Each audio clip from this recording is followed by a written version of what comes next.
Сәлем достар, қалдарыңыз қалай? Бүгін сіздер менен кредит, қарыздан құтылу үшін неге ақша таба алмай жатырмын, неге табысқа жете алмаймын, неге мен басқа әйелдерден қандай кемшілігім бар, басқа адамдардан қандай кемшілігім бар деген сияқты запростарды талқылайтын боламыз.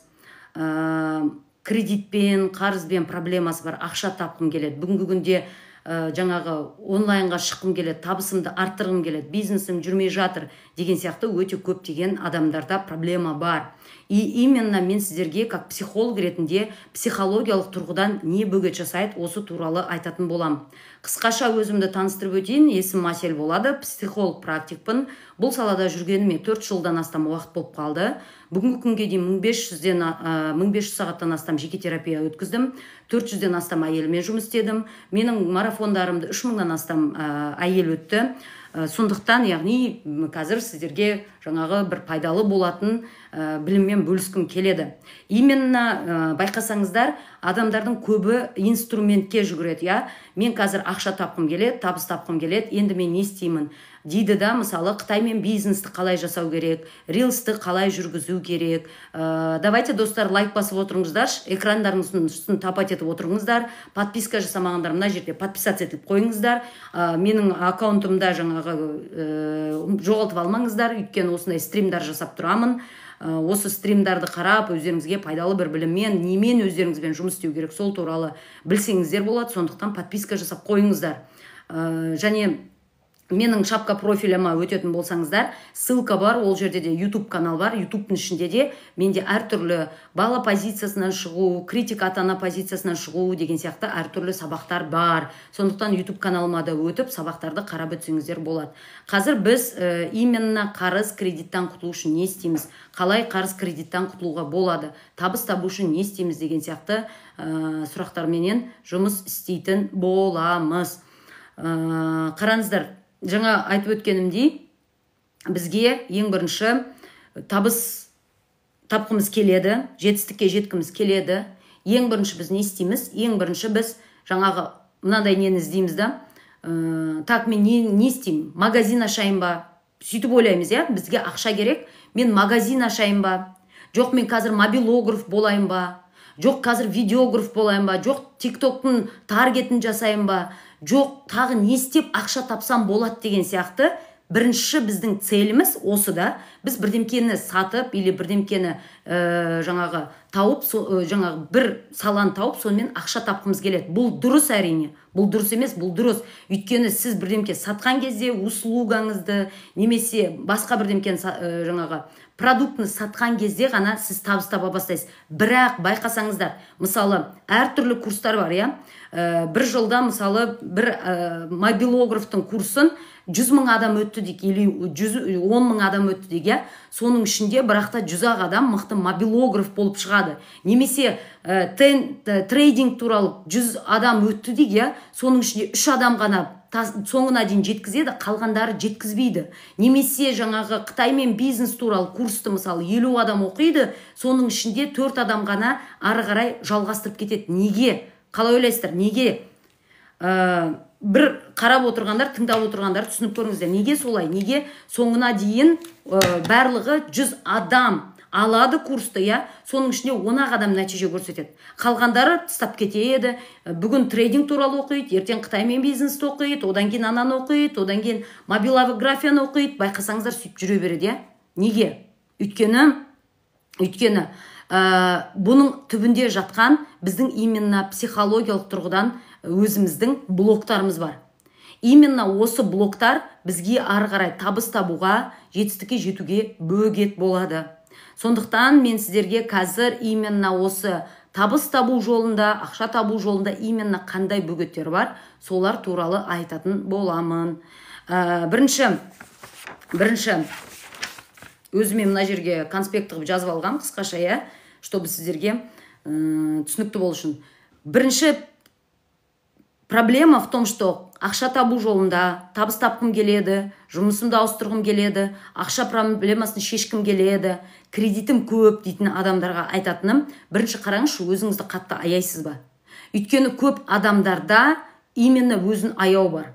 Например, курс қиын болып кетті ма? Ой, мен мына курсты түсінбей жатырмын, ой, қиын болып кетті деген сияқты сөзді айтады. Немесе жаңағы сауда жасап жүре ма? Саудада бүгін жүрмей қалды ма? Ой, бүгін сауда жүрмей қалды, значит, мына бизнес мен үшін емес, мынау маған керек емес деген сияқты сразу не істейді? Сразу жаңағы қиналды ма? Сразу өзін аяп шыға келеді. Сразу өзін аяп шығады. Яғни бір қиыншылық болды ма, өзін өзі аяп шығады. Мысалы, тура тек қана ақша табу жолында айтпай қойын. Сонымен бірге, мысалы, диетаға жұмыс істейсіз. Диетаға жұмыс істейсіз деппін ғой. Диета ұстағыңыз келеді, бірақ та диета ұстау жолында кішкене қиналасыз. Қиыншылық болады. Өйткені диета ұстау оңай емес, я? Сен жаңағы тамағыңның рационыңды дұрыстауың керек, сен бөлек бір тамақтар дайындауың керек, сен күнделікті 10 мың шаг жасауың керек. Яғни сен бір нәтиже алу үшін, жетістікке жету үшін, сен міндетті түрде сол жерде жаңағы бір қиыншылықты көресің. Бірақ біз өзімізді соншалықты аяйтынымыз, кішкене қиналсақ біз тастап кетеміз.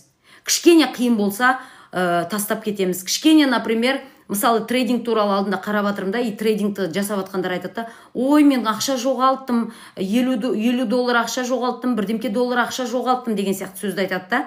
То есть сен бір істі бастаған кезде міндетті түрде ақша шығады, бизнес шығады. Бірақ та өзін өзі аяйтын адамдар, олар не істейді? Жарты жолда тастап кетеді. Өйткені оларға жалко өзіне. Мен бұл бизнес үшін ақша салмайын, мен бұл үшін ештеңке жасамайын деген ойы бар адамдар үшін бұл өте қиын.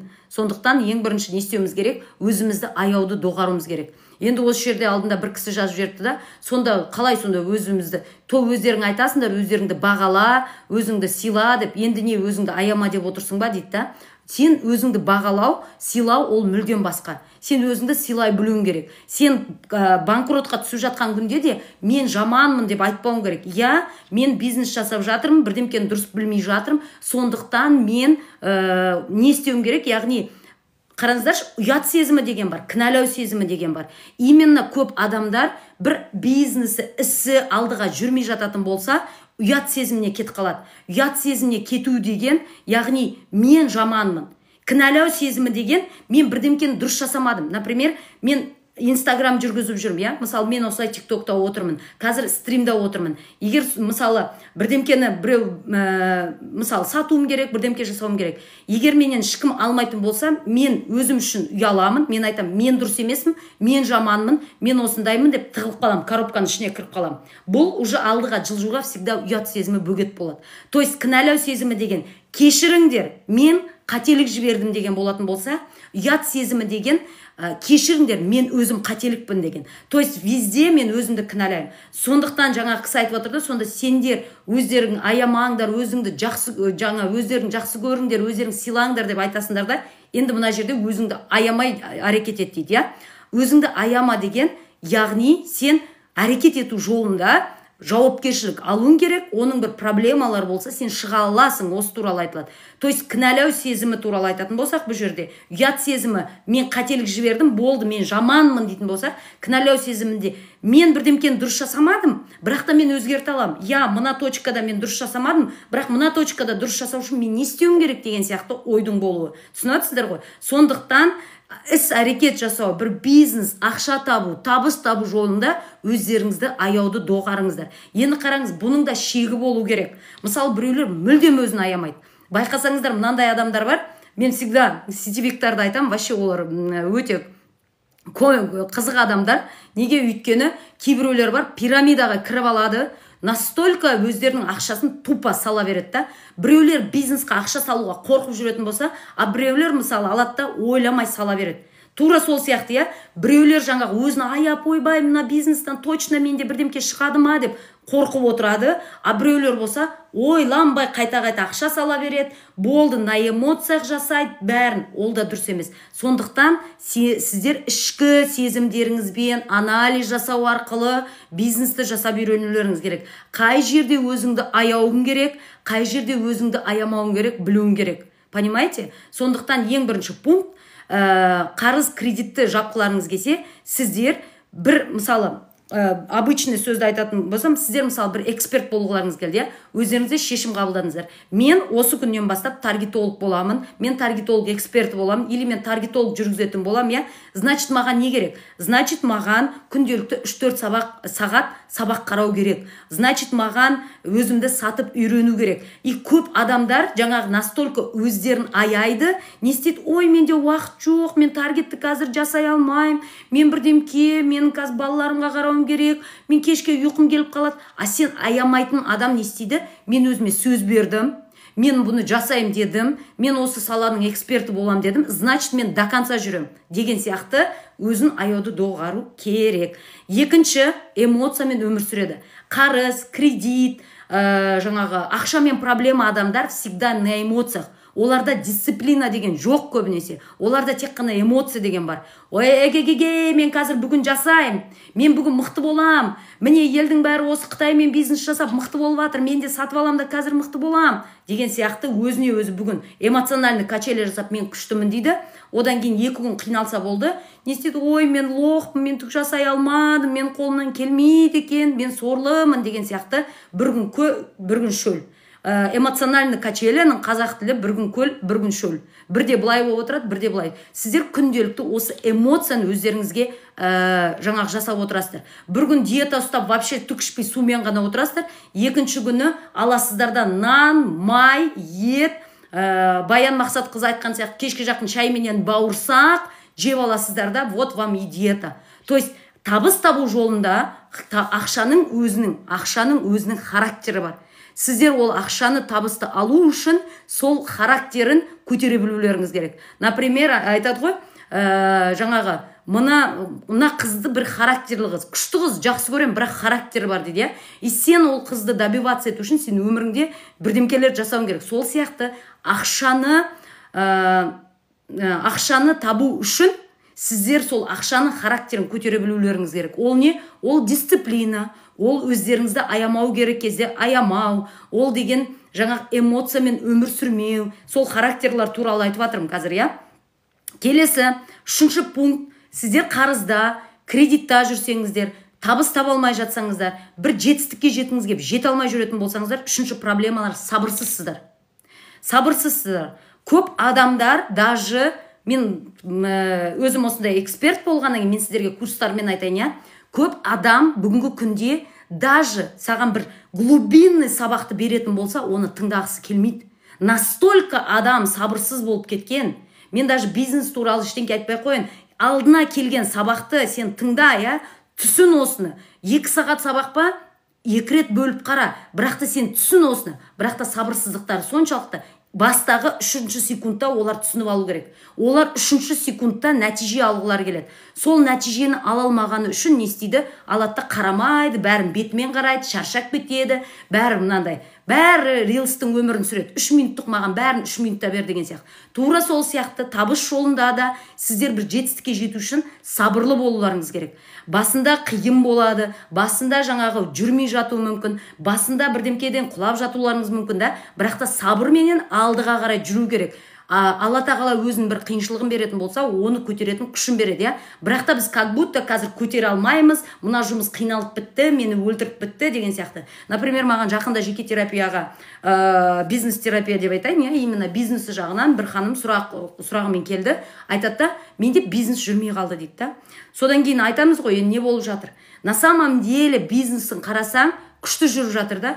Просто бывают моменты, что жүрмей қалды, 2-3 күн жүрмей қалды, я, именно соған қиналып кеткен. То есть настолько сабырсыздығы соншалықты 3 күн жүрмегені үшін уже бизнесті жабамын деген сияқты ойда отыр да. Ол уже не, ол уже дұрыс емес, я. Сондықтан бизнес жолында, жетістікке жету жолында, мысалы сіздер бір рилс мейкер болдыңыздар, немесе мобилограф болдыңыздар, я. Басында сіздерде может клиент болмау мүмкін. Может сіздер вообще бесплатно жұмыс істеулеріңіз мүмкін, я. Может сіздер вообще қиналуларыңыз мүмкін. Может сіз тиктокқа бірдемкеге реклама жібердіңіз, ол келмеу мүмкін. И осының бәрін біз өзгертіп, сабырлы болып отырып, ары қарай әрекет етуіміз керек. Бірақ сабырсыздық не істейді, жарты жолда тастап кетеді. Ой, мен ол істі жасай алмадым. Менің мысалы өзімде психолог болмай тұрып, мен маркетинг туралы үйрендім, одан кейін монтаж видео дегенді үйрендім, мен жаңағы магазин аштым. Соның бәрінде қазіргі күнде қарайтын болсам, біріншіден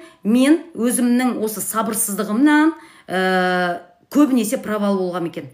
А именно сабырсыздық саған тревога береді да, бүгін болмай жатыр. Неге бүгін болмай жатыр деген сабырсыздық сізді уже қашуға, болды, қашамыз, наны жабу керек, наны тастау керек, наны оқымау керек, ол біз үшін емес деген сияқты әрекетке алып келеді. И бұл каждый раз сіздер байқасаңыздар, осыдан кейін адамдар не істейді? Ана курста мына курсқа секіреді, ана істе мына істе секіреді. Оның түбі именно осы сабырсыздық болғаннан. Сондықтан үшінші пунктта, табыс таба алмауларыңыздың үшінші пункты ол осыны айтасыздар. Яғни сабырсыз болу. Ары қарай өзіміздің мінезімізді қалай өзгереміз, жуастықтан қалай құтыламыз.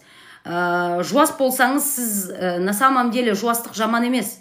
Бірақ сізге жуастық бөгет беріп жатса өмірде, значит, бұл сіз жуастық туралы емес, бұл сіз жақсы адам позициясында болу, орысша айтқан кезде хорошая девочка позициясына өтіп алу, өте көп ұят сезімінің болуы, каждый жерде өзіңізді кінәлау, мен просто жай адамға мені просто жай қабылдамайды, сондықтан мен адамдардың айтқанымен жүруім керек деген сияқты, осыны біз жуастықпен ауыстырып алғамыз да. А на самом деле жуас болудың түгі жоқ. Мысалы, сен бірақта границаңды қорғай алмау, жаңағы өзіңді лайықты санамау, көп кінәлау сезімнің болуы, көп ұят сезімнің болуы сізге қазір бөгет жасап отқан жуастық деп тұрсыз, иә? Как будто бірдемке сізге вот әрекет еткіңіз келеді, бірдемке жасағыңыз келеді, бірақ жуастық сізге бөгет жасайды. Может быть, менің жуастығымнан бәрі мені басынып жатыр деп айтуыңыз мүмкін, иә?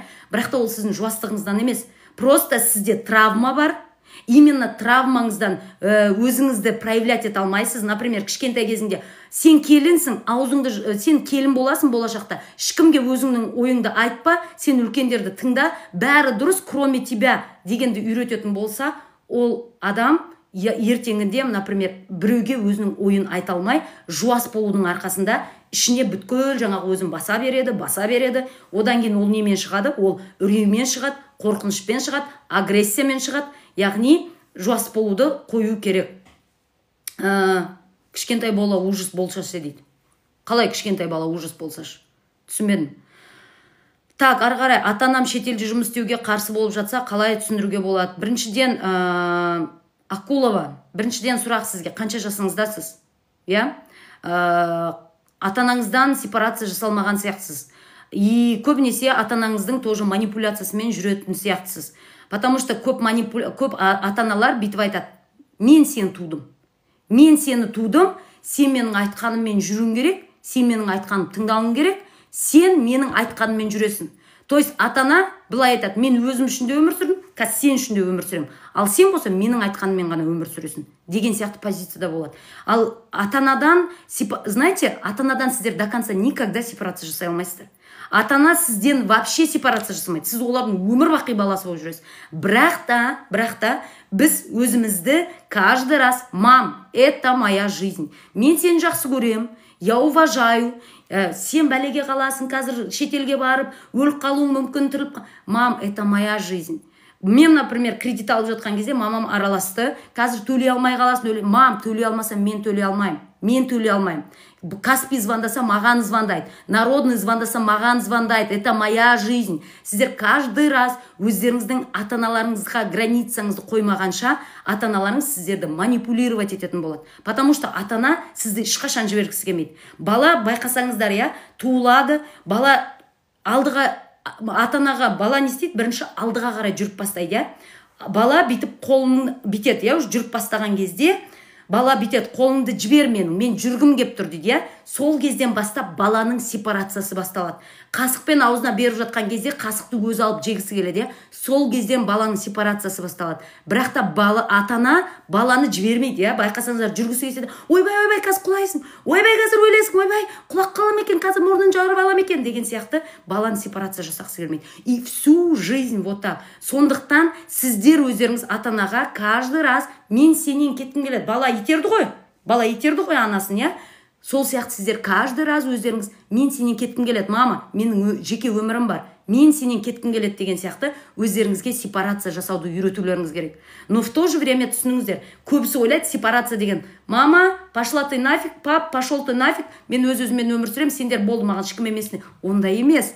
Сепарация жасау деген мам, мен сені уважаю, папа, мен сені жақсы көрем, мен сендерді құрметтеймін, мен сендерді сыйлаймын, бірақ та мен қазір ересекпін, жауапкершілікті өзім ала аламын, кредит алсам да өзім ала аламын, шетелге шықсам да ертең өзім үшін жауапкершілікті өзім аламын. Мен өзім үшін жауапкершілік аламын, мен үшін алмаңдаршы болды. Сепарация жасалмаған бала деген қандай? Ата-анасы айтады, мен сен үшін жауапкершілік аламын, мен саған айтып отырамын, сенің не істеу керек екеніңді мен айтып отырамын деген сияқты позицияда болу. Понимаете? Сондықтан жаңағы Акулова ханымға айтатыным, сізге сепарация жасау керек. Ал сепарацияны біз неге жасай алмаймыз? Бізде көп чувство вины болады. Ұят сезімі көп болады да. И каждый раз ата-анамыз бізді, оңбаған, мен сені өсірдім, мен сені тудым, сен болса маған осылай сөйлеп тұрсың ғой, я? Оңбаған деген сияқты сөзді айтқан кезде бізде ұят сезім оянады да. Біз алдыға жүрген орнында не істейміз? Қайтадан мамамызға қайтып барамыз. Қойшы, осыны айтқан тыңдап жүре берейінші деген сияқты. Мамаларыңыз тыңдама деген сөз емес, тыңдаңыздар. Бірақ любой адамда сепарация болу керек. Всегда сіздер, менің өзім өмірім, байқасаңыздар, сол мамаларыңыз сіздерді жібермей отырған мамаларыңыз. Олардың мамасы оларды контроль жасамайды. Я, олар күйеуге шықты, өз-өзімен өмір сүреді. Бірақ да, біздің енді қазақтың салт дәстүрінде өмір бақи контроль жасап өтеді. Біз үйленгіміз келсе де мамамыздан сұраймыз. Біз жаңағы ажырасқымыз келсе де мамамыздан сұраймыз. Біз жаңағы бөлек шыққымыз келсе де мамамыздан сұраймыз. Біз осындай болып үйреніп қалғанбыз. Бірақ та бізге каждый өзінің экологичный өмірін сүру үшін не болу керек? Сепарация болу керек. Я, сіздер даже өздеріңіздің енелеріңіздің үйіңізде тұрған күнің өзінде де сіздер жеке өздеріңіздің границаңыз, жеке өзіңіздің өміріңіз болу керек. Түсіндіре алдым ба? Сондықтан Акулова сізге айтатыным, өзіңізге сепарация жасаңыз, ұят сезімінен арылыңыз. Барсам сөйлеспеймін деді. Вот, пожалуйста, это же манипуляция. Маманың манипуляциясы. Сен қазір кетсең, мен сенімен сөйлеспеймін. Болды, мен сенімен сөйлеспеймін. Конечно, бұл жерде ана не ойлап тұр? Қазір кетіп қалса бұзылады, қазір кетіп қалса өліп қалады, қазір кетіп қалса анау деген сияқты өзінің тревогасы, өзінің үрейі мен қорқынышын не істеп тұр? Сізге қарай жіберіп тұр. Короче, сен үйде отыр, бірақ та мынаны түсіну керек. Алла тағала біреуді өлтірем десе, оған шетелге барып керек емес. Ол үйінде жатып бір тамшы судан өлуі мүмкін. Алла тағала басыңа проблема жасап берем десе, біздің Қазақстанда үйіңде отырып проблема былай. Сондықтан ата-ананың үрейінен жібергісі келмейді көбінесе. Өзінің үрей қорқынышынан жібергісі келмейді. Ары қарай давайте сұрақтарыңыз болса қоя беріңіздер. Мен болса табыс ақшаның жолындағы келесі пунктты айтайын. Қайсына келдім мен вообще? Көбінесе болашақты контроль жасаймыз. Мысалы, жаңа Акулова ханым айтып отыр ғой, мамасы мысалы айтып отыр, мен сені жібермеймін. Егер кетіп қалатын болсаң, мен сенімен сөйлеспеймін. Именно осы мысалмен айтқым келеді. Мамасы болашақты контроль жасап отыр. Қазірден бір болашақ туралы өзінің фактісін тауып алды да миында. Егер менің қызым қазір шетелге баратын болса, ол или шетелдікке байға шығып кетеді, или ол жерде ол бірдемке болып бұзылып кетеді, или ол жерде мынандай болып кетеді, или мынандай болып кетеді деген сияқты өзі болашақ туралы бірдемкелер құрып алады. Сол құрып алғаны үшін не істейді? Әрекетке көшпейді. Именно тура осылай ақша табу, табыс табу жолында да тура осылай адамдар болашақ туралы көп контроль жасайды.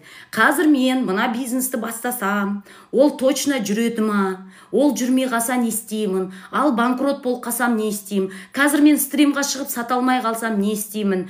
Қалай болады екен? Мен қазір қателік жіберетін болсам не істеймін? Деген сияқты, яғни болашақты қатты контроль жасайды. Понимаете? Сол болашақты контроль жасағанымыз біздің бүгінгі күнде әрекет етуімізге қатты бөгет жасайды. Мысалы, ешкім сіздерге болашақты контроль жасата алмайды, өйткені болашақ контроль жоқ. Сіздер бизнес бастап ол жүріп кететіні, ол белгісіз. Сіздер ол бизнестен банкрот болатындарыңыз, ол белгісіз. Бірақ та адамның ішінде ішкі опорасы сенімді болатын болса, ол айтады, неде болсам мен справлюсь, неде болсам мен бірдемкені жасаймын, бірақ қазір мен бастайын деген сияқты ойлайды. Бірақ та өте қорқақ адамдар, өте тревожный адамдар, оларға гарантия керек. Мысалы, менің терапияма келген кезде маған айтады, 100% сенің терапияң маған көмектеседі ма деген сұрақты қойды. Мен гарантия бере алмаймын. Мен тек гипотеза ретінде айта аламын. Мен айта аламын, менің терапияма келген осыншама адам осындай нәтижелер көрсетті. То есть соған қарап сен шешім қабылдайсың. Мысалы 100% тиктокқа шығып сен бүгін сауда сатып кетесің ба, оны ешкім саған гарантия бере алмайды. Бірақ гипотеза бар. Яғни осы жерде тиктокта шығып жүрген адамдар өздерінің саудаларын осы тикток арқылы сатып жүр. Бірақ та болашақты гарантия жасайтын адамдар, олар қазірден, болашақты контроль жасайтын адамдар қазірден маған гарантия беріңдер деп отырады. Неге үйтіп айтады? Өйткені қателік жіберуден қорқады. Көп адамдарда қателіктің артында не бар? Мен қазір банкрот болсам, туыстарым маған күледі, жақындарым маған күледі. Егер мен мына жақта осы істі жасай алмай қалсам, елдің бәрі мені төмендетеді. Егер мен қазір ақша төлей алмай, кредит алып жаба алмай қалсам, мен өлем деген сияқты бірдемкелерді өзіміз мне будет стыдно за себя. Қателік жіберудің артында біз ұят сезімінен қорқамыз, Сондықтан бұл жерде ақша табу жолында негізі ұят сезіммен өте көп жұмыс істеу керек. Өте көп жұмыс істеу керек. Сол, одан кейін ары қарай. Так, Айгүл ханым, неге маған жыныңыз ұстап отыр? Мен не істедім, сізге айтыңызшы. Вот осы жерде айтып келіңізші, Айгүл ханым, жыныңызды шашып отырсыз. Неге жыныңыз ұстап отыр? Не істедім мен сізге? Не деген данышпансың, сен өзіңнің балдарыңды қалай тәрбиелеп отырсың? Біріншіден, менің балам жоқ. Бұл бір. Екінші, егер мен бала туралы бірдемке білмейтін болсам, мен сізге айтып қоям, мен психолог болғаннан бұл жерде біліп отырмын. А не то, что бала тудым. Бүткіл бала туған аналардың бәрі данышпан деген сөз емес. Или бала тумағандар бала туралы тәрбие білмейді деген сөз емес. Қаншама әйелдерді көріп жатырмыз өздерінің балаларын қалай өсіріп жатқанын. Сондықтан бүткіл бала туды, значит, оның бәрі керемет ана деген сөз емес.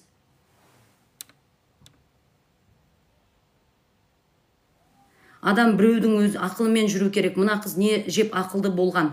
Мен ештеңке жеп ақылды болған жоқпын. Мен білім алып ақылды болып отырмын, Айгүл ханым. Ақылды болу үшін бірдемке жеп керек емес. Ақылды болу үшін сен білім аласың. Егер сіз біреудің, мен өзімнің ғана ақылыммен өмір сүремін деген тәкаппар болсаңыз, жүре беріңіз, жолыңыз болсын. Сізге ешкім бөгет жасап жатқан жоқ. Мен ғана ақылдымын, менің ақылым өзіме жетіп жатыр, маған ешкім ақыл айтпай қойыңдар деген адамдарды көріп жатырмыз, өзгерістерін. Хорошо? Сондықтан өзіңіз солай жүре беріңіз. Так, қай жерде оқығансыз? Российская академияда, Хацкевич деген академияда оқып жатырмын. Туып алып мүлдем тәрбие бермейтін ана сымақтар көп. Просто осындай адамдар ойлайды, мен қазір анамын, менен ақылды адам жоқ. Мен анамын өйткені. Барлық ана өзінің баласын бақытсыз етіп жатқан жоқ. Каждыйымыз, мына жерде біз каждыйымыз, давайте 80-ші жылғар, 90-ші жылғар, 2000-ші жылғар отырсыздар, Каждыларыңызда аналарыңыз бар.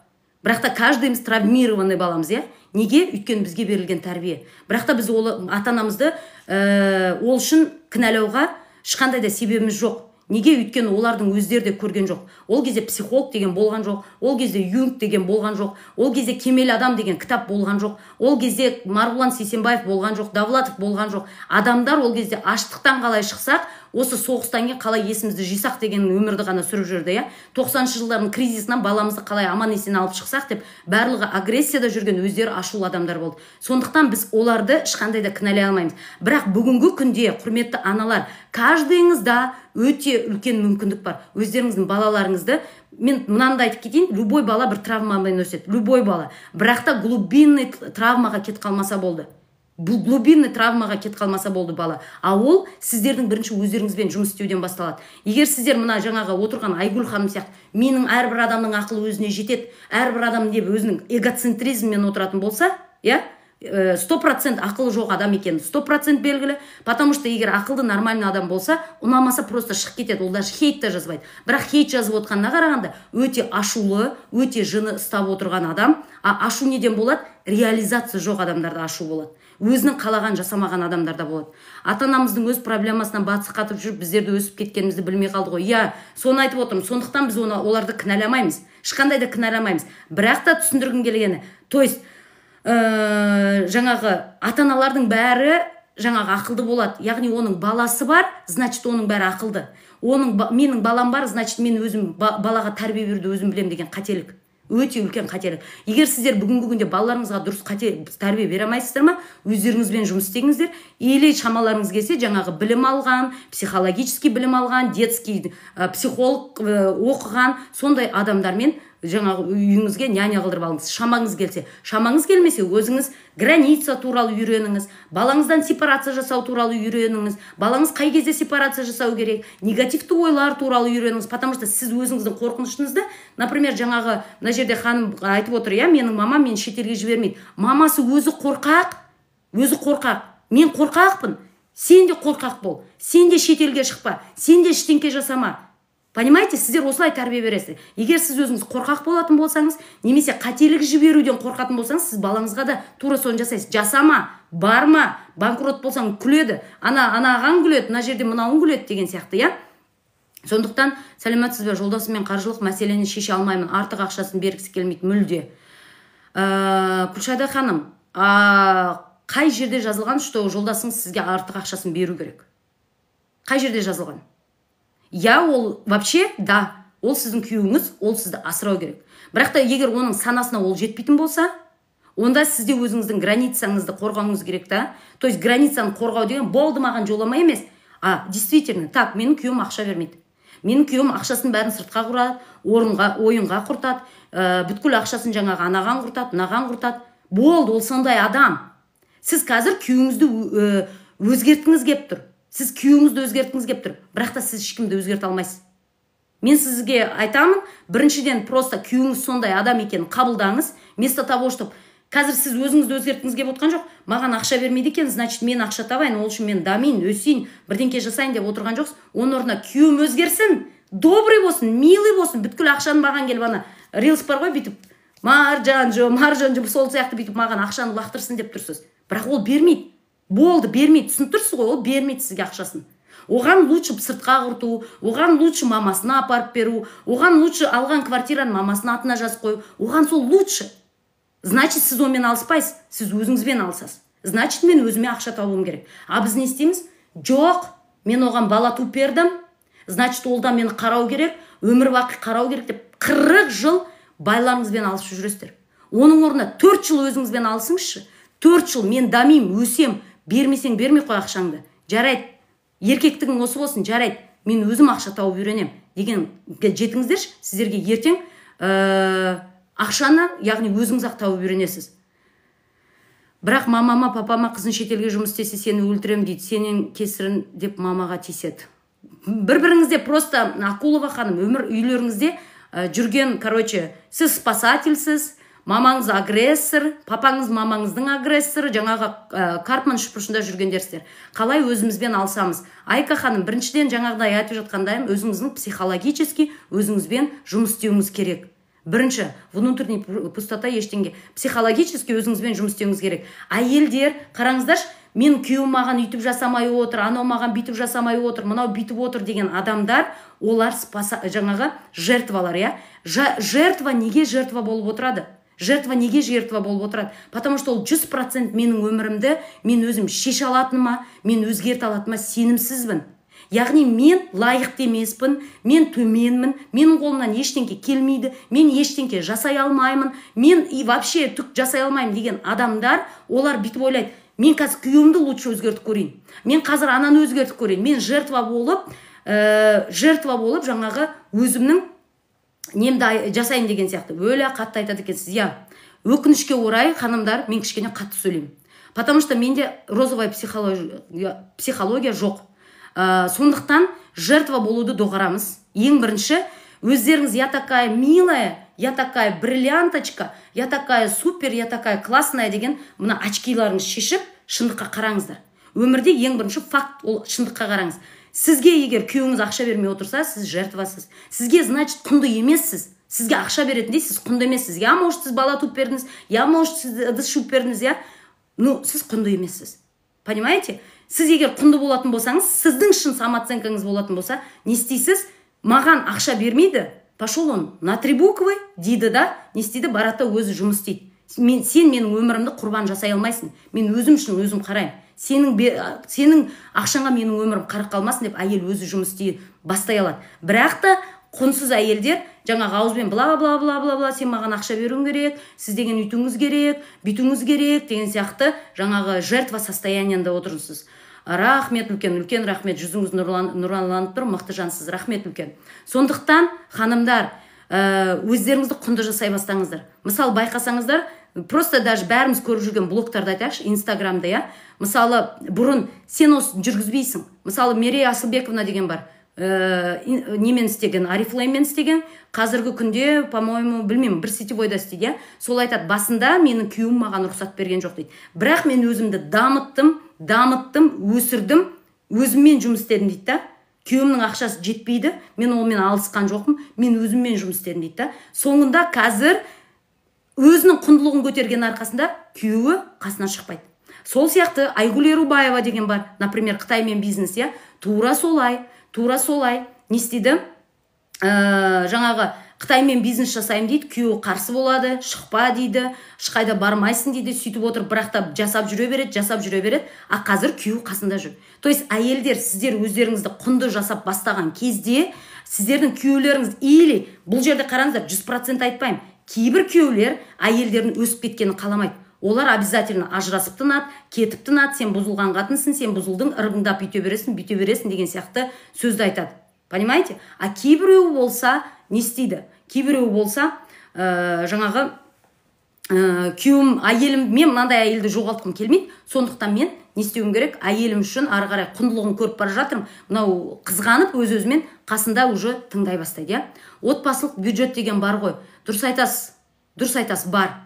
Бірақ та кімнің, қайсы, вот маған айтыңыздаршы, 10 семьяны алып келіңізші. Қайсының бай отбасылық бюджетпен өмір сүріп жатыр, айтыңыздаршы. Жарайды, ол бар, ол кітапта бар, ол Құранда бар, ол анда бар, мында бар. Ну, факт в том, что сіздерге күйеулеріңіз жасап атқан жоқ қой. Енді сіз күйеуіңіздің санасы жоқ болғаннан кейін сіз не істеңіз келіп жатыр? Қазір күйеуіңізге сана бергіңіз келіп жатыр ма? Мұғалім болып, энциклопедия болып, жаңағы күйеуіңізді үйреткіңіз келіп жатыр ма? Оның орнында почему сіз өзіңізбен жұмыс істемейсіз? Потому что сізге невыгодно, өзіңізбен даму невыгодно. Лучше сізге еркек деген жасау керек, еркек деген үйту керек деп жаңағы жауапкершіліктің бәрін жертва адамдар еркекке. Да, дұрыс, еркек деген қарау керек күйеуіне. Ол жазылған бүткіл жерде. Бірақ қарап жатқан жоқ, енді не өмір бақи жылап отырасыз ба? Айтыңызшы. Жылап отырасыз ба? Алланың бермеген санасын бере алмайсың. Вот именно. Өмір бақи сонда жылап отырасыз ба? Отбасылық бюджет деген бар ғой деп, қаншама әйелдер бар. Отбасылық бюджет деген бар ғой деп, жаңағы отыра берген. И чё? Аяғында не ақша жетпейді, ашулысыздар, балаларыңызды дұрыс білім бере алмайсыздар, ештеңке жасай алмайсыздар. Неге? Потому что күйеуіңіз жаңағы өзіне жауапкершілік алмайды. А сізде, мына жерде отырған, ренжімеңіздер, тағы да қатты сөйлеймін. Сізде жетсіп бір өзіңізге жауапкершілік алып жүрген адам емессіз. Егер сіз действительно жауапкершілік алып жүрген адам болсаңыз, жауапкершілікті жақсы көретін адам болсаңыз, онда сіз тағы да айтамын, сіз айтар едіңіз, жарайды, осындай дебил күйеуге шыққан өзіммін, жауапкершілік алмайтын күйеуге шыққан өзіммін, хорошо, күйеуім өз-өзімен жүре берсін, мен болсам өзім табыс тауып үйренемін. Болды. Күйеуіңізге барасыз айтасыз, сен маған үйде отыр дейсің ба, онда ақша тап. Егер маған қалаған ақшамды алып келмейсің ба, онда сен маған отыр деп айта алмайсың. Бірақ та сіздер не істейсіздер? Өздеріңізді өзгерткілеріңіз келмейді. Біз всегда біреуді өзгерткен жақсы көреміз. Біздің мамамыз жаман, 40 жыл бұрын бізге диплом алып бермеген, бізді күшті оқуға түсірмеген. Біздің жаңағы папамыз жаман, ана крутой бар, бауырмен сөйлесіп бізді жұмысқа орналастырмаған. Біздің жаңағы біреу жаман, только біз жаман емеспіз. Вот осындай адамдар жертвасыздар. А жертвалықта ешқашанда нәтиже жоқ. Жертвалықтар күн көреді, бірақ өмір сүрмейді. Осын запомните раз и навсегда. Жертвалар күн көреді, бірақ өмір сүрмейді. Сіздің аш өлтірмейді, күйеуіңіз әйтеуір бір наныңызды алып кеп береді. Сізге жарайды бір киіміңізді алып береді, бірақ сіз өзіңіздің қалағаныңыздай өмір сүрмейсіз. Өзіңіздің қалағаныңыздай өмір сүрмейсіздер. Сондықтан именно жертвалықтан шығу керексіздер, ханымдар. Мен 20 жыл болды отқаным, ақша тапқым келеді. Жұмыс істеп өзіме керегін алу, ол да бір бақыт. Әрине ол да бір бақыт. Потому что сіз, мысалы, барып мына көйлекті алғыңыз келеді. Бірақ сізге күйеуіңіз айтады, ол қымбат, мен саған нан алып бергім келеді дейді. Сіздің мына жердегі желаниеңіз все жабылды уже. А егер сіз өзіңіз ақша тапсаңыз, сіз айтасыз, дорогой, аузың жап. Мен өзім ақша таптым, барамды алам. Ну, енді аузың жап деп айтпайсыздар, енді мен примерно айтып жатырмын да. Менің ақшам, мен білем. Мына көйлекті алам ба? Барып Шанельдің көйлегін сатып алам ба? Я зарабатываю. Егер сен маған запрет қоятын болсаң, онда сен маған осыларды алып кеп бер. Бірақ күйеулеріңіз, ондай бар ғой, еркек деген үйту керек деп бүйту керек қой деген сөздің бәрі керемет. Бірақ біздің еркектердің бәрі соны жасап жатқан жоқ қой. Онда өздеріңізге жауапкершілік алыңыздар, ханымдар. Өздеріңізді дамытыңыздар, өсіңіздер. Бүгінгі күнде ақша таба аласыздар, каждыйларыңыз. Жаңа айтып жатыр, мен сонда не істеуім керек деп жатыр, иә. Біріншіден өзіңізді қатты аяуды доғарыңыз. Жаңағы мысалы жертвада отырған ханымдар на самом деле өздерін қатты аяп отыр. Ой, қазір мен инстаграмға шықсам бәрі маған күледі ғой. Ой, мен видео түсірсем қазір маған бәрі бүйтеді ғой. Ой, мен сетевойды барып сатсам қазір алмай қойса, маған отказ берсе менің жүрегім тоқтап қалады ғой. Бұл не? Аяушылық өзіңге деген. Егер саған ақша керек па, сен өзіңді аямайсың. Барасың да сатасың. 150 отказ алсаң да сатасың. Стримда отырып хейттан қорықпайсың. Саған мына жерде боқтап атса да, не айтып атса да, не істейсің? Жұмысыңды істейсің. Аямайсың өзің, потому что саған ақша керек. Ал ақша таба алмай жүрген адамдар бір жерде өзіңізге просто сұрақ қойыңыз. Қалай мен өзімді аяймын? Или сіздер өздеріңізге алған білімдеріңізді оқымайсыздар, или сіздер жаңағындай ұялып қорқыныштың ішімен өздеріңізді, сіздер міндетті түрде аяйсыздар. Сондықтан не істеу керек деп сұрап жатқандар, бірінші, өзіңізді аяуды доғару керек. Екінші, эмоциямен өмір сүруді доғаруларыңыз керек. Просто обычный бірдемкені айтыңыздаршы, эмоциямен бүгін жасаймын, ертең жасамаймын, бүрсі күні жасаймын деген сияқты не істейсіздер? Ары-бері секіріп жүресіздер. Ары-бері секіріп жүресіздер. Сондықтан дисциплина қойып үйреніңіздер. Мен бүгін осы кезде осын жасаймын дедім ба, значит жасаймын. Мен бүгін 3 бет кітап оқимын дедім ба, мен оқимын. Бұл өзіңізді эмоциямен өмір сүруге емес, а дисциплинамен өмір сүруге үйретеді. Ақша жолында, тағы да айтамын, ақшаның өзінің характері бар. Ол деген не? Ол деген дисциплинаны өзіңізге характердің біреуі, ол дисциплинамен өмір сүру. Любой адамның характері бар. Сол сияқты ақшаны табудың да характері бар. Түсіндіңіздер ғой? Сондықтан екінші не істеймін? Эмоциямен өмір сүруді доғарам. Үшінші, сабырсыз болуды. Сабырлыққа келіңіздер. Жұмыстарыңыз жүрмей жатыр ма, ол тастап кету деген сөз емес. Значит, сіз бірдемкені дұрыс жасамай жатсыз. Тағы да қараңыз, көріңіз. Егер таргетіңіз атпай жатыр ма, значит, сіз дұрыс жасап жатқан жоқсыз. Егер стримда сіз сатып жатсыз, бірақ ешкім алмай жатыр ма, значит, ой деп сабырсызданып кетіп қалмай, неге жүрмей жатыр? Мен нені дұрыс жасамай жатырмын? Бұл үшінші пункт, сабырлы болуды үйренеміз. Төртінші пункт, болашақты контроль жасауды. Мына бизнесті ашсам бола ма, болмай ма, жүре ма, жүрмей ма деп гадать етуді доғарасыздар. Не де болса, ертең жүрмей қалса да мен өлмеймін. Ертең я справлюсь деген позицияға өтесіздер. Понимаете? Болашақты контроль жасауды доғарасыздар. Бесінші пункт. Жаңағы мен бірге айтып кетейін. Қателік жіберуден қорқасыздар. Қателікке толерантность болсын. Қателікке толерантность деген, қателік деген это нормально. Сен бір істі жасап жатқан кезде бір қателер болады. И это нормально. Егер сен өмірде успехқа жеткің келсе, рюкзакпен баратын болсаң, тау сияқты, оның ішіне қателікке шыдай білу, сабырлы бола білу, жауапкершілік алу деген заттарды салып барасыздар. Ол міндетті түрде жетістіктің жолында жүретін заттар. Егер оларды салғыларыңыз келмей ма, онда жетістікке жетпейсіздер. Понимаете? Бүгінгі күнде қарызда отыруыңыз бәрінің себебі, ақша таба алмай отыруыңыз осылар. Ары қарай, жаңағы айтқандай түсіндіңіздер, жертва болуды доғарасыздар. Жертва болуды доғарасыздар. Күйеуіңіз сіз үшін ақша бермей жатыр ма? Семейный бюджет деген бар ғой, үйту керекті деп справедливость іздемей, өздеріңіз жауапкершілік алып үйреніңіздер. Көбінесе күйеуі туралы жауапкершілік айтып отырған адамдар, біреу туралы жауапкершілікті айтып, ол өзіне жауапкершілік алмайды, сондай оңбаған деп отырған әйелдер өздері жауапкершілікті деген не екенін білмейді көбінесе. Сондықтан жауапкершілік алуды үйреніңіздер. Ақыры күйеуіңіз сондай ма? Болды. Болды, ол сондай күйеу. Значит, өзіңіз табасыз ақшаны ары қарай. А сіздер не? Соңына дейін қырылғысқыларыңыз келеді, соңына дейін жаңағы соған доказать еткілеріңіз келеді. Жоқ, сен қарауың керек деп. Қарамайды еркектер. Қарамайды. Жауапкершілік ала білетін еркектер қарайды. А қарамайтын еркектер қарамайды. Сіз сондайдың біреуіне байға шығып отырсыз. Өкінішке орай, сіз үшін жасамаймы, өзіңіз жасаңыз. Ары қарай. Жаңағы айтқанымдай, маған поддержка керек деп отыру. Міне жаңағы айтқаным осыған келеді, маған беру керек, маған поддержка беру керек, маған күйеуім айту керек. Сен осы істі жасай аласың, баста. Маған мамам поддержка беру керек. Біреу бір істі бастайын десең, біреуден гарантия поддержка іздеп отырсың. Соны доғарыңыздар. Бол, өз-өздеріңізге поддержкасыздар, өз-өздеріңізге гарантиясыздар, ары қарай жүресіздер. Ары қарай энергияңызды өкпеге, көралмаушылыққа, қорқынышқа жіберуді доғарыңыздар. Көптеріңіздің көздеріңіздің жанары жоқ. Неге? Өйткені сіздер әбден бүткіл энергияларыңызды, сіздер физически бірдемке жасап шаршап жүрген жоқсыздар. Мименен то ананы көре алмайсыздар, ол неғып бақытты болып кетті деп, то анаған өкпелейсіздер, неге ол мен жақсы көрмейді, неге маған сыйламайды, неге күйеуіңізге өкпелейсіздер, неге семейный бюджет үйтпейді да бүйтпейді, неге ақша бермейді, неге сол оңбаған. Бұның бәрі өкпе ғой, өкпе. Одан кейін ашу бар, конечно. Өздеріңізді басқан сайын ашуларыңыз көбейе береді. Өздеріңізді басқан сайын ашуларыңыз көбейеді. Запомните это раз и навсегда. Бір қалауыңыз бар, жасамайсыз, өзіңізді басасыз, ашуыңыз көтеріледі. Ол ашу сізде аутоагрессиямен шығады. Аутоагрессия деген өзіңе жіберу, бұл ертең ауру болуы мүмкін. Ол ашу пассивная агрессиямен шығады. Ол деген біреуге мысқылдап тиісу, хейтер болу, балаңызға ұрсу, балаңызды ұру. Осындай әйелдерде өте көп. Который басқаша өзін шығара алмаған, барып быт баласынан шығарады. Немесе барып мамасымен қырылысып, мамасынан шығарады. Біреулер алкогольмен шығарады. Понимаете? Осының бәрімен жұмыс істеу керек. Ары қарай. Так. Көп ойлану. Бірдемке болса ойланып 40 жыл жүреді. Неге осылай жасайды? Опять қате жібердім. Мен қазір бір идеальный бір жол табуым керек. Идеально сол дұрыс болатын болсам, вот сол кезде мен соны істеймін.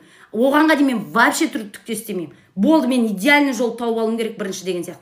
Знаете, өмірде әртүрлі вариант бар. Мына вариант болмай қалды ма, келесі бір вариант. Сіздер өмірде бір ғана вариант тапқыларыңыз келеді. Вот мен өзімнің предназначением тауып алайын.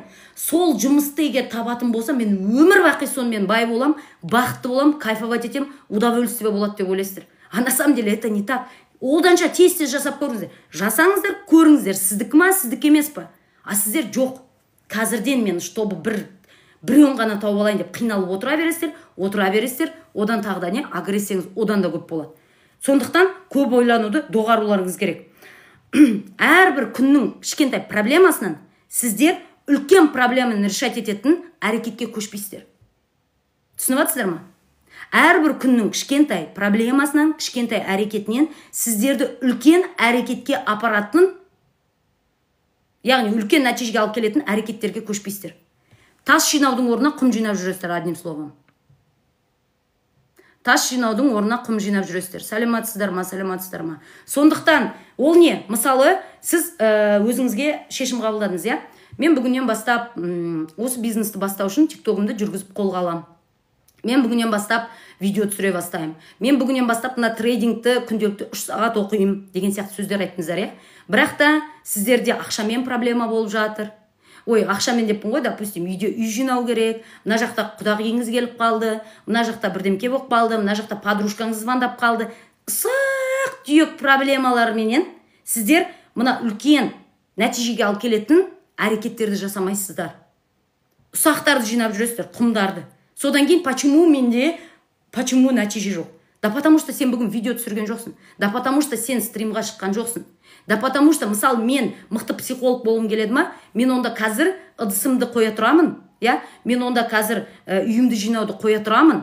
Мен қоя тұрам. Оның орнына мен не істеймін? YouTube-ма видео салам. Мен стримға шығам осы жерде, өзімнің брендімді дамытам, өзімнің психолог екенімді көрсетем. Мен Инстаграмға жасаймын. Я, бұлар ертең маған үлкен нәтиже алып келетін әрекеттерім. А егер мен, ой, тоқтай тұршы, бірінші үйімді жинап алайын, бірінші ыдысым жуып алайын, бірінші үйтіп алайын, подружкаммен сөйлесіп алайын, одан кейін барып десеңіз, оған уже уақыт жетпейді. Содан кейін сондай адамдар айтып жүреді, неге осы бір іс жасайын десем уақыт жетпейді? Как будто ана уақыт жетіп жүрген адамдарға Алла тағала 24 сағат емес, бір күнде 74 сағат беріп қойған сияқты. Олар да сіз сияқты. Бірақ та олар басқа әрекеттерді жасайды, басқа істерді жасайды. Түсіндіңіздер ма? Понятно вам или не понятно? Қарыздан құтылу үшін ақыл айтасып, Айман ханым бәрін айтып отырмын уже. Бәрін айтып отырмын. Не істеу керек екенін айтып отырмын. Мен психолог болғаннан кейін психологиялық тұрғыдан не істеу керек екенін айтып отырмын. Бағанадан тыңдап отырсыз ба, или енді бастадыңыз ба? Мен сізге ұрсып отқан жоқпын, түрме қарап нетпеңіз андай, мына кісі ұрсып отқан сияқты деп. Жоқ, просто мен бағанадан айтып отырмын. Сондықтан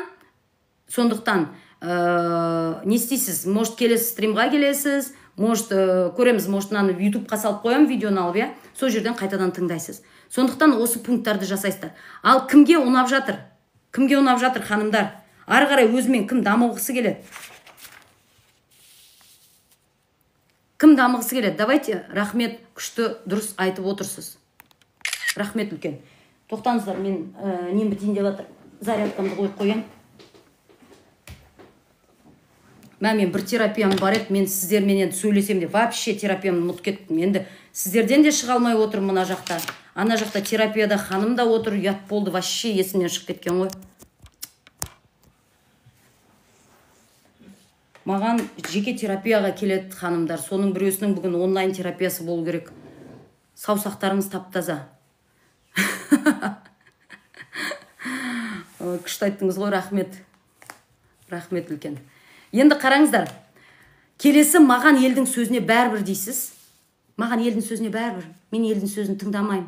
Мен елдің сөзін үйтпеймін дейсіздер да, бірақ бүгінгі күнде нәтиже жоқ. Неге? Өйткені түптің түбіне келгенде сіз елдің сөзінен қорқасыз. Елдің сөзінен қорқасыз, біреуіне айтады деп қорқасыз, правалдан қорқасыз. Онлайн терапия қанша тұрады? Менің бір терапиям 50 000 теңге, 5 терапиям 200 000 теңге. Негізі нәтиже көргілеріңіз келетін болса, 5 терапия алғандарыңыз дұрыс, 4-5 терапия. Бірақ та, мысалы, жақында бір ханымға саттым, оған 3 терапия 100 000. Скидкаменен жасаймын. Егер сіздерде алғыларыңыз келсе, 3 терапияны қазір 100 000 қалсаңыздар болады. Стримда отырған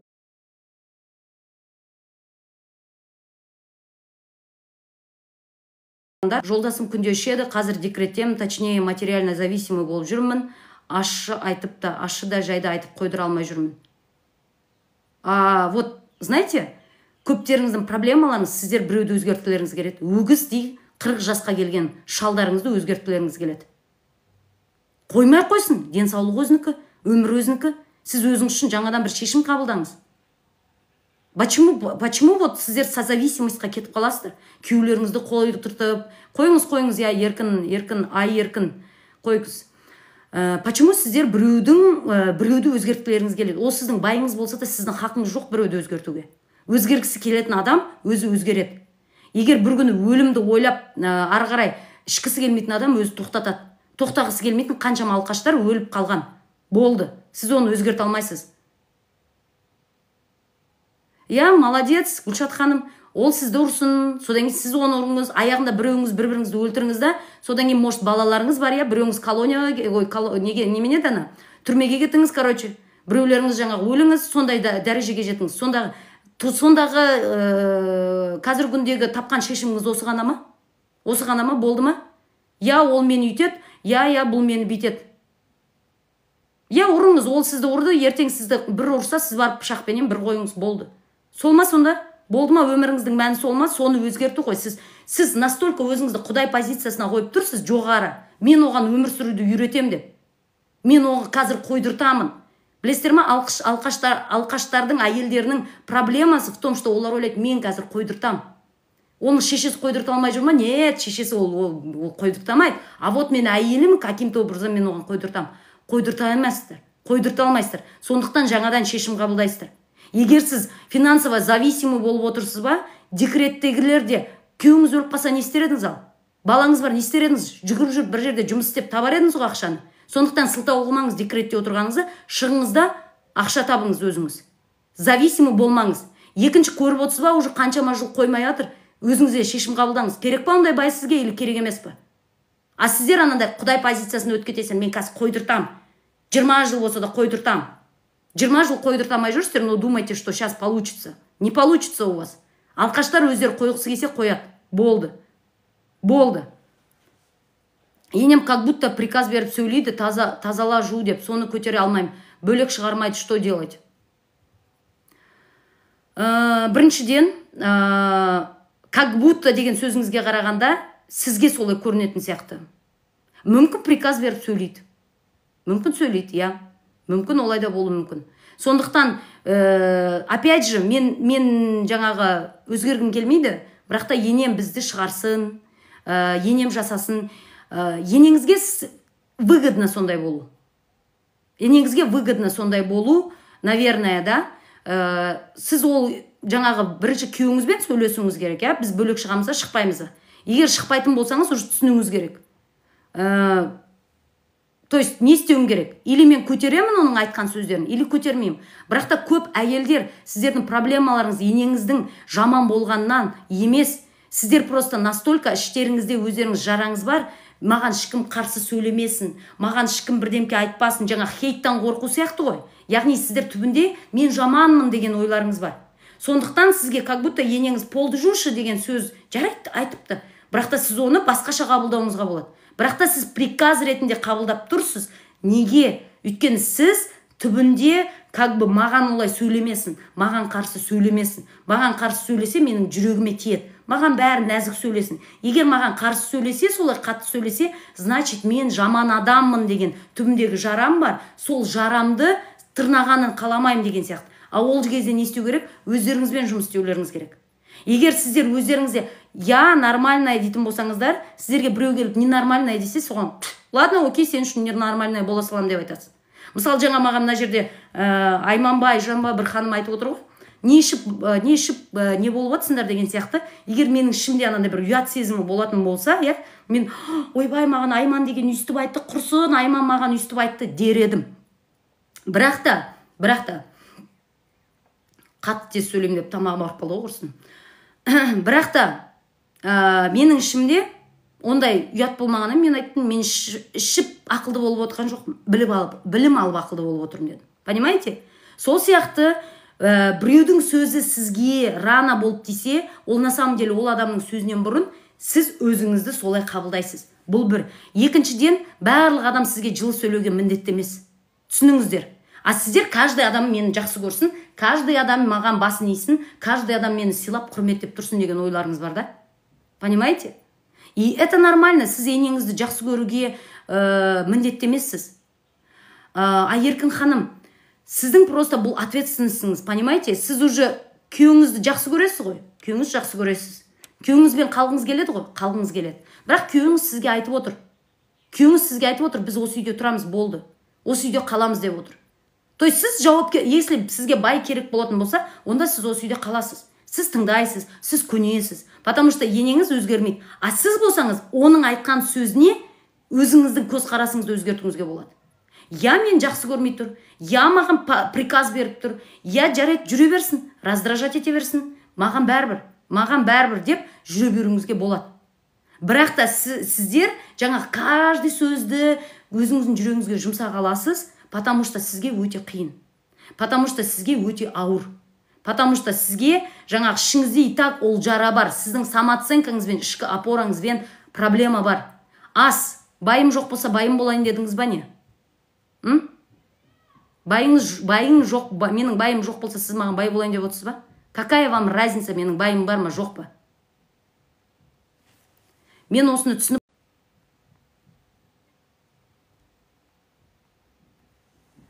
сіздерде көбінесе мынандай ой бар да, көбінесе бүткіл адамдар мені ұнату керек, мені жақсы көру керек, маған жылы сөйлеу керек, мені қабылдау керек. Сіздердің көптеріңіздің проявляция ете алмауларыңыздың да себебі осы. Бәрі мені жақсы көру керек. Ешкім маған қатты сөйлемеу керек. Енем мені жақсы көру керек. Күйеуім мені всегда жақсы көру керек. Ешқашан менің бір минусымды айтпау керек. Егер ол маған тамағының тұзы ащы десе, бітті, пипец, все уже. Это не так.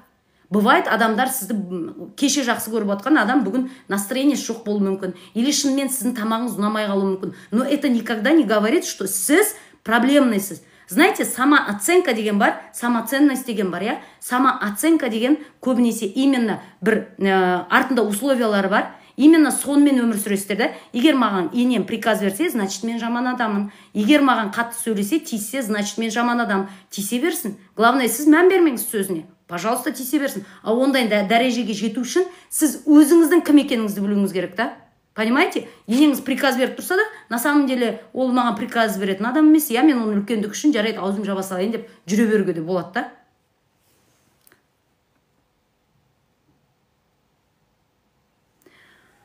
Сіз керексіз маған психолог қатын дейді. Я сол ғой бізді құртатын. Сондықтан не істейміз? Сондықтан өзімізбен жұмыс істейміз, ханымдар. Сондықтан өзімізбен жұмыс істейміз. Давайте ары қарай қалған пункттарды айтып шығайын, я? Маған елдің сөзіне бәрібір дейсіздер, бірақ әрекетке көшпейсіз. Өйткені қателік болса проблема. Я мысалы, маған елдің сөзіне бәрібір бірдемке деп, бірақ іс бастамайсыздар, әрекет етпейсіздер, или бір жұмысқа бармайсыздар, қорқасыздар. Неге? Өйткені мен қазір вдруг ол жерде жасай алмай қалсам ол жұмысты. Вдруг мен қайтадан сол жұмыстан шығарып жерсе. Вдруг мен бизнес бастасам, қазір банкрот болып қалса, мен қателік жіберуден қорқам. Вообще көптерінің проблемасы қателік жіберуден қорқу. Қателік жіберуден қорқу. Сондықтан осы қателік жіберуді қабылдауды үйрену керек. Мен өзімнің марафон квестінде оны қалай жасау керек екенін үйретемін. Маған бермей жатыр, сынап жатыр, мен семьямда бір карма бар деген сияқты ойларыңыз бар. Байқайсыздар ма? Солай айтасыздар. Мен бүгін ақшам жоқ, өйткені походу менің ата-бабамның менің жолым жабылқаған. Біз бизнесіміз банкрот болды. Ана драманың ішінде көп жүресіздер. Фантазияның ішінде, драманың ішінде. Шындыққа қарамайсыздар. Шындыққа қарасаңыздар, бизнесіңіз неғып жабылып қалғаны, или неге ақша таппай отырғандарыңыз факт бойынша көрінеді көздеріңіздің алдына. Бірақ та шындыққа қарамай, өз-өздеріңізді қиялдап, менің поколениямда карма бар, менің потому что Алла тағала сынап жатыр, мені үйтіп жатыр, мені бүйтіп жатыр деген сияқты ойменен өз-өздеріңізбен бір қиялдың ішінде жүресіздер. Сондықтан не істейміз? Драмадан шығамыз. Өз-өзімізге индийский немесе турецкий кино жасауды доғарамыз. Бір жағдай болса, соны үлкейтіп басқа жақтан іздемейміз. Сол жағдайға қарауды үйренеміз. Ақша салатын болсаң, ол ақша қайтатынына сенбейсің. Негізі бизнес болғаннан кейін сен біріншіден оған ақша саласың. Салым деген болады. Любой бизнесте, кішкентай бизнес болсын, қандай бизнес болсын. Мысалы айтатын болсаңыз, қазіргі күнде ой, ешқандай ақшасыз инстаграммен ақша тап деп үйретті, я? На самом деле инстаграмда қазіргі күнде рилс түсіруің ақша.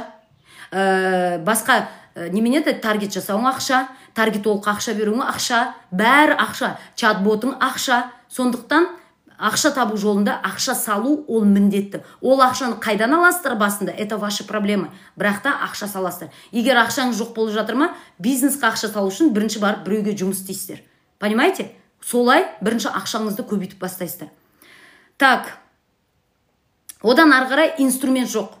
На самом деле кейбіреулер бар, бәрін біліп отыр, бірақ та неден кейін жасайтын инструмент жоқ. Білім жоқ. Кейбіреуінде вообще өзін қалай жинап алу керек екенін, психологиялық тұрғыдан қалай жинау керек екенін білімі жоқ. Сондықтан тоже бұнымен жұмыс істеу керек. Егер сіздерде бүгін ақша тапқыларыңыз келсе, сіздердің психологически күшті болуларыңыз ғана жеткіліксіз.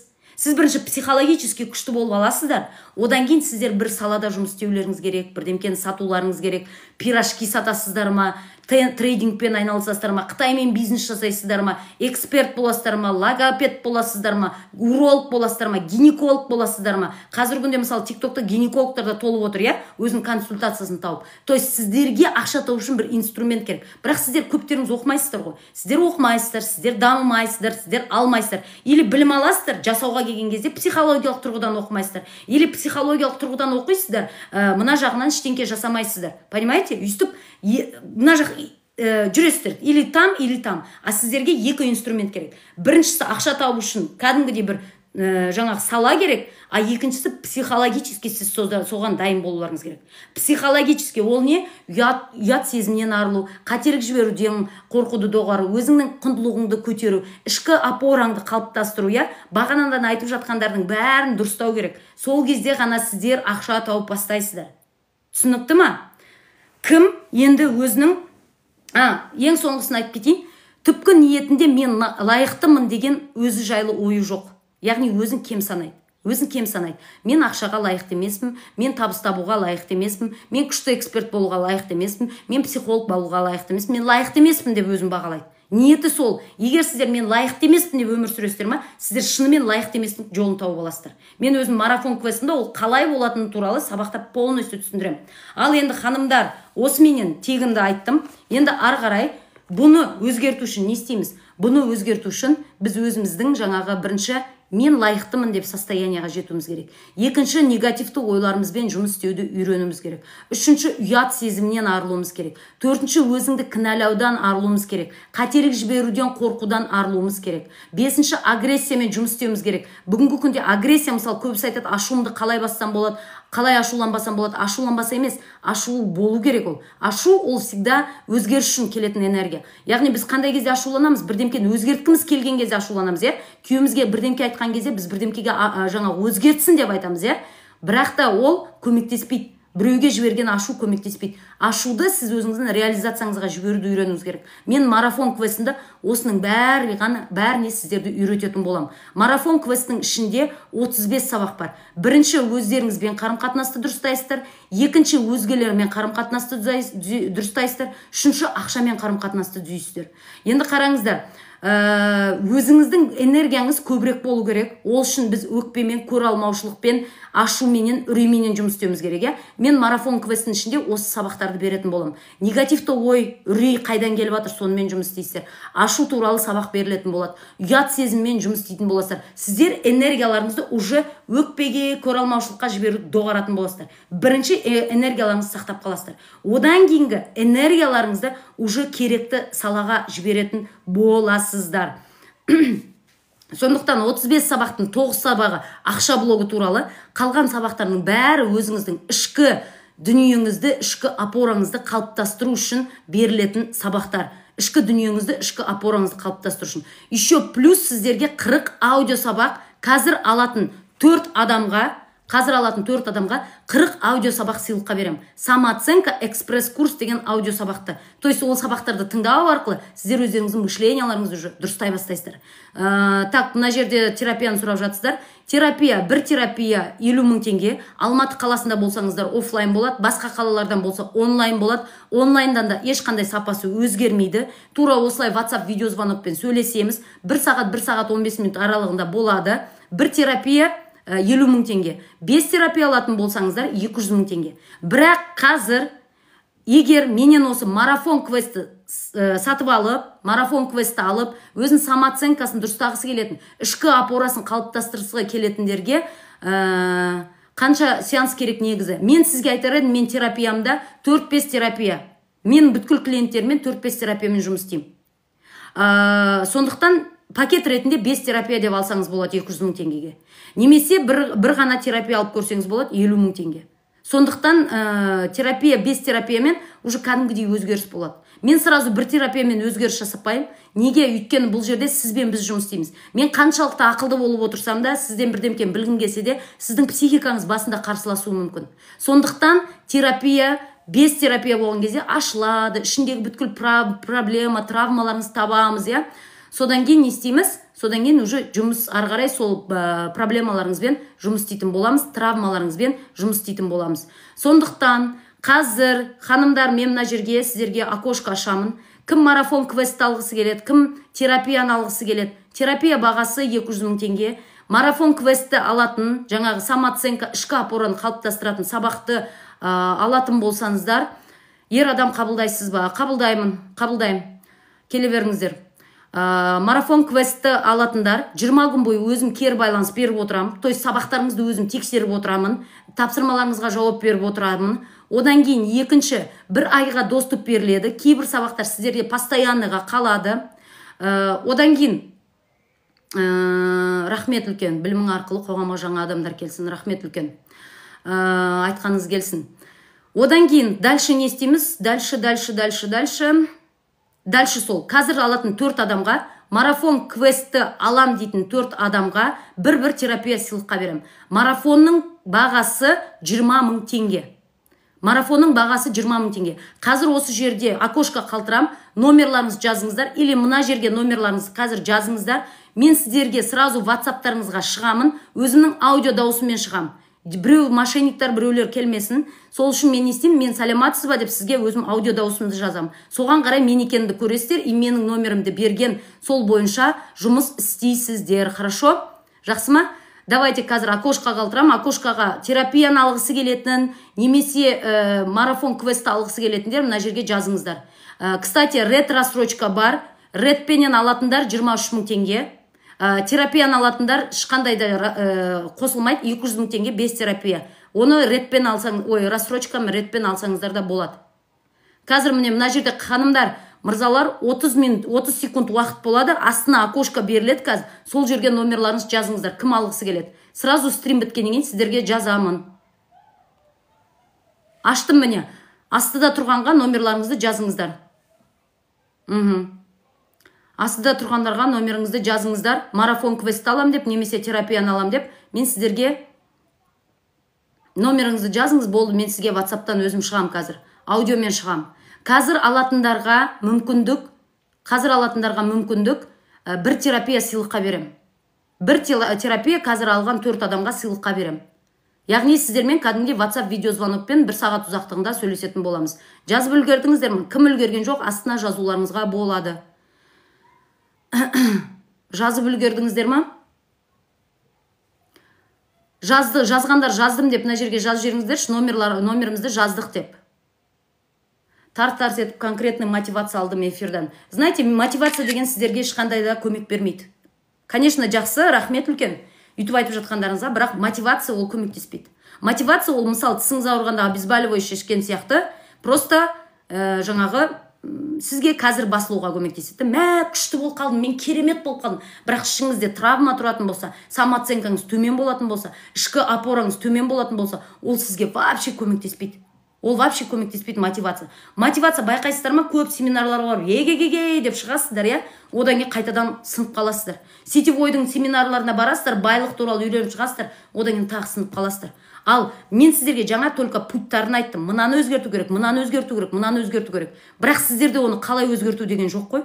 Білмейсіздер ғой. Егер білетін болсаңыз, осы күнге дейін білер едіңіз, осы күнге дейін жаңағы жасар едіңіз, я? Бірақ та білмейсіздер көбінесе. Сондықтан қазір ойламаңыздар, мен мына жерде қарадым, мына жерде түсіндім, значит мен білем деп.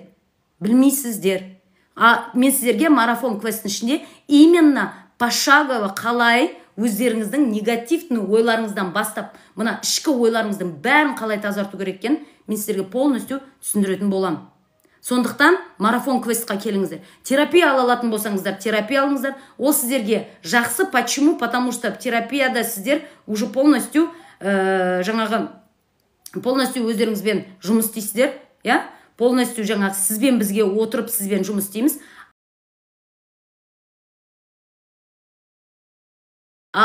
Сондықтан, ханымдар, осымен аяқтаймын.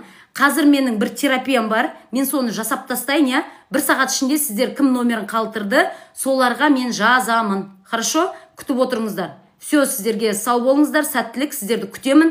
Өзгертіңіздер, өмірлеріңізді өзгертіңіздер.